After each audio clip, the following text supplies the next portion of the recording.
to do an inventory of your relationship with yourself and ask yourself, how do I feel about me? What do I not like about me? What have I done wrong in the past? What mistakes have I made? Do I feel guilty? Am I holding anything against myself? Go through that process with yourself, because until you're free from that, you'll be projecting that stuff on other people. And so you've got to get complete with your relationship with yourself. You have to be clear that you love yourself, because the truth is, as I've said here and other people say, when you're aware of the truth of your nature, there are no other people. So the relationship you have with yourself is the same relationship you have with other people.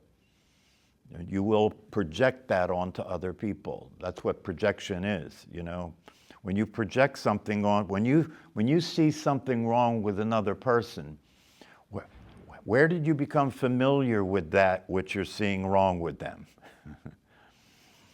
You're familiar with that because you've got it, right? And if you don't deal with that with yourself, right, then you will continue to have conflict with other people, and you will continue to live in a survival state, as far as your mental condition is concerned.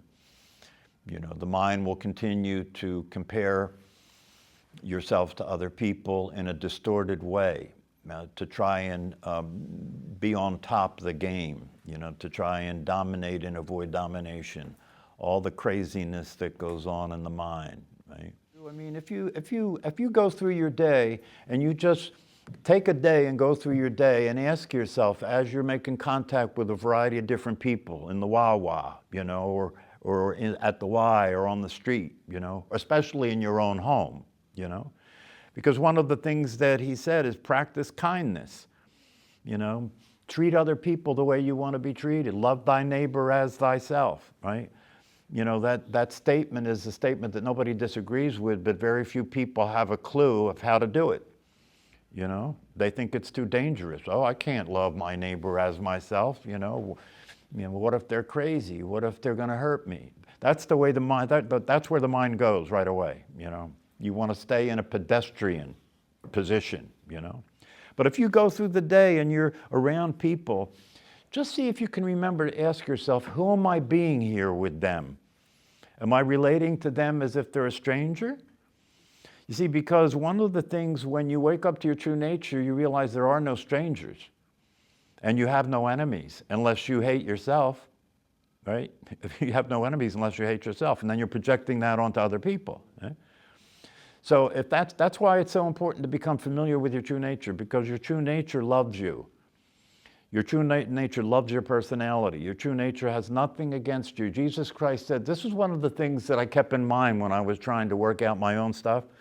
I remember reading somewhere that Jesus Christ said, if your sins are as many as the grains of sand on all the beaches in the world, I forgive you. I don't even care what they are. That was a handy thing to share with the inmates in the prison when I worked there. Because some of them were living with a condemnation of themselves, because how do you resist being condemned by society? What's it like to be in a courtroom and have people talk about you as if you're the devil? How can you resist accepting that? Most of the inmates that I worked with in the prison, they hated themselves because they believed they were a convict. They believed they were a criminal. They believed that they deserved to be punished because they were bad and they were wrong, right? And that's one of the reasons why when I worked with them, I can't describe for you what it was like to work with people like that who were in prison for heinous crimes and murders and rape and all the things, right? For them to hear that they're forgiven. They're forgiven. It doesn't even nobody even has to tell them they're forgiven. They're just forgiven, no matter what it is, no matter what it is. I used to remember that saying to myself when I used to worry about some of the things I did, So that's one of the things that's important to do. Take an inventory and ask yourself, what have I done that I haven't forgiven myself for? What do I think of myself in negative terms? And see if you can let that stuff go. You can just let it go because it's not true. It's not true. It's not your true nature. It's not your true nature, and you had no choice about it. That's a very hard one for us to digest, but it's no longer just a spiritual teaching. There are scientists now that have written books that in the books they write proofs. If you follow the proofs, in the books they show you that even though you think you have free will, if you actually follow what you call free will back to where you make the decisions from, right? Everything you made a decision about, everything you thought to do before you did it occurred to you as a thought before you did it, didn't it? And where did that thought come from? And where did that conditioning come from? See, no matter how you cut the cake, it's always going to come back to cause and effect. Something happened that caused something else to happen. That's the law of the universe, cause and effect, or karma. You could call it karma, right? But what it says is you can relax and allow yourself to be free from any concern you have about what you're doing. Now, part of not having free will is your believing you have free will. You don't have a choice about that. That's the way it's going to occur to you. And the reason it occurs to you that way is you take yourself to be a separate self. Once you're a separate self, automatically you're a doer and you have free will. Once you're a separate self, right? Because if I'm separate from you, then I have to make decisions about what I'm going to do and what I'm not going to do, right? In relationship to you and my life and everybody else, right? So in the moment, right? In the moment, you appear to have free will because in the moment, you will have to go through a process of making a decision or making a choice, right? Based on the experience you're having of your thoughts and emotions, like that. So you have to be careful about that, right? Because as you just said, you could take it to mean, well, if I don't have free will, why should I give a shit about what I do? I can do anything because it's not me, right? Well, that's not what it means. Because in the moment of making a choice, right, it appears that you have free will and you have to be careful in that moment, right? Because in that moment, there's a decision, there's a decisive factor occurring in that moment, right? Who are you going to be in that moment? Are you going to be your conditioning or are you going to be free from that? Okay? If you're going to be your conditioning, then you're going to be careful, you're going to be protective, you're going to be defensive, right? You're going to be aggressive. That's all that stuff, right? But one of the things that happens is when you start to get free from that conditioning running the show, right? Then you have the opportunity to express who you really are. Be kind to people, smile at people, be gentle with people, be helpful to people, all these things. You're practicing being yourself when you do that because that's your nature. That's your nature. And when you practice being yourself, when you practice being that way with people, who benefits? Everything. Yeah. You benefit. You benefit. You feel better. The quality of your life goes up, right? Yeah. Because no matter what happens, you maintain the experience of well-being. You maintain that. One of the things that I've said here is that if you practice meditation over time, gradually, a little bit at a time, but only if you do it consistently, gradually, a little bit at a time, you'll begin to experience what it's like to be you, what it's like to be what you actually are instead of what it's like to be who you think you are. Right? A little bit at a time, you'll begin to experience that. What'll help the process along is to behave as if you are who you really are before that's natural. That helps you to move along. That helps you to take that identity on. To be that way with other people, to practice kindness, and not just practice kindness with other people. It's a practice, not a conflict. You're going to. Why is practice important? If you could just get this all at once and be your true nature, would you need to practice? No. We have to retrain our brains. Yeah, you need to practice because you're going to screw this up. Guaranteed you're going to screw this up. right? And if that means for you, well, I can't even be involved with it, the best way not to fail is not to play. That's stupidity. That's stupidity. Take risks. But there have been books written, very few, but there have been books written about the life of the Buddha that talked about his everyday life and everyday situations that occurred to him throughout his life, right? And he took a lot of shit.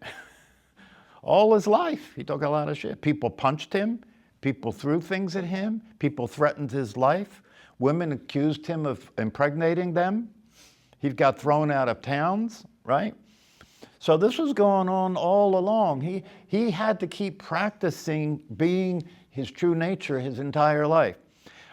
Everybody has this idea, and I used to have it too, so I understand, that Jesus Christ and Buddha and, these other spiritual leaders, once they were awakened and once they experienced enlightenment, after that they were just wonderful all the time. They never got mad. They had the capacity to be with anything and anybody and never got, That may have been true in terms of their experience, but that didn't mean that they didn't have to deal with the situations they found themselves in and deal with the people who were rejecting them and were trying to hurt them all the time. Okay? But then here's another thing, is that when things happen where you're mistreated or you find yourself in negative circumstances, right? If you understand that everything is predetermined, right? Yeah, when something happens and you understand that this couldn't have been any other way, that's what predetermination is. When something happens, this couldn't have been any other way, right? So when things happen to you, when you have to face abuse or when you have to deal with situations where people are behaving angry with you or negative with you or trying to hurt you in certain ways. So how do you get to a place like that, right? Practice. Practice. Especially in the beginning as a meditation practitioner, right? What are you practicing in the beginning of establishing a meditation practice? Consistency. Consistency. That's how you got crazy. Consistency. You practice being nuts every day. That's how you got crazy. So if you want to get uncrazy, you have to practice as consistently as you practice to get crazy. What does that mean? It means you have to practice waking up in the morning, and when you wake up in the morning, allow yourself to experience that your existence is a blessing. Start the day that way. My existence is a blessing. Nothing can be greater than this. Nothing can be better than this. That's why that saying, Sat Chit Ananda, means what it means. Because Sat is your existence. Do you appreciate the miracle of your existence? Do you appreciate the miracle of the fact that you exist here, like that, right? And then as you go through the day, stay grounded in that. Stay grounded in that. What do I mean by that? When things happen that trigger your mind and cause you to be annoyed, you know what I mean? The typical stuff that goes on for all of us, right? Be able to watch your mind in relationship to your true nature. Be able to watch your mind in relationship to the blessing that it is for you to simply exist. And see if you can stay grounded there. When we're practicing meditation, you're grounding yourself with your breath, right? If you understand, when you're practicing meditation, if you move your attention away from the thinking activity and you're being aware of the body breathing, when that attention is moved away from the thought process, and by the way, the thought process is generating the idea that you exist. Do you know that? I think, therefore I am. The thought process has got all kinds of ways of maintaining the illusion that you're real when you're not, okay? So when you move your attention away from that, that stops that process. So you move your attention away from that, and now you're being the awareness of the body breathing. Did you disappear? See, that's exactly what's going to happen when the body dies, right? The thinking activity will stop, won't it? Yeah. But that's what's happening when you're practicing meditation. You're moving attention away from that, and you don't disappear. Not only do you not disappear, but now you can experience your identity as being free from all the craziness that it was when you were thinking about yourself all the time. The freedom of being what you actually are. That's why when you're practicing meditation, and the need to do it consistently is so that we can get this space away from the mind to expand a little bit. So I can just be here long enough to really start to feel what it's like to be what I really am. That's called well-being. To start to feel what it's like to be what I really am is called well-being. And you can begin to experience that if you can persist in the practice consistently over time. It's going to take some time to get this to open up. When you first practice meditation and you move your attention away from the thought activity to being aware of the body breathing, right? You're lucky if it's like that before a thought hits, right? Especially for beginners, right? You're lucky if you get a couple of moments before you're back into the thing, right? So if you can get this to open up just a little bit more, that you can feel it instead of just be there and be back in thought, right? And then if you can add to that the informal practice, right? In which during the day, and this is the highest practice of all, this is what the formal practice is preparing you for. It's the highest practice of all. Why? Because in the informal practice, you're practicing experiencing your true nature while the personality is running. So you're not moving your attention away from the personality. You're allowing the attention to remain aware of the personality, aware of the body, aware of the emotions, right? But at the very same time, aware of awareness. And that's what we mean by balance. Because before you were able to be aware of awareness while you were being aware of thinking and feeling and being the personality, all there was thinking, feeling, and being the personality. That's called neurosis, right? That's a mild mental disorder. That's a very basic mild mental disorder. For most people, it's worse than just neurosis, right? But when you start to experience being awake and aware at the same time you're experiencing this, now all this craziness is brought into balance. It's brought into balance. So you can be happy even when the craziness is running, because now you have an awareness that is never not happy. If you're a typical married person, meaning that after the honeymoon and the romance started to calm down a little bit and the sex got routine, right, then you started to say to yourself, what the hell did I do? Right? That's a perfect marriage. Why would you want to marry somebody that you never had any conflict with? Why would you want to marry somebody that never told you about yourself when you were being stupid and crazy? It's an opportunity for you to practice. It's an opportunity for you to practice. If it is possible for you to be out of the body and look at the body, Right. where are the eyes that's seeing the body? Right. See, but the thing you have to get about that is that's always the case. The eyes are not seeing, the brain is not seeing. The awareness has been seeing all along. All the things that the personality takes credit for is what the awareness is doing. See, but if you practice meditation consistently over time and then do it in the informal practice, right, you will start to get more comfortable and stronger in the experience that you are the awareness and you have nothing to fear. So that when death comes, you just relax. Easy death. Death is the easiest thing that you could possibly do because nothing happens. You just lose the transportation that you no longer need.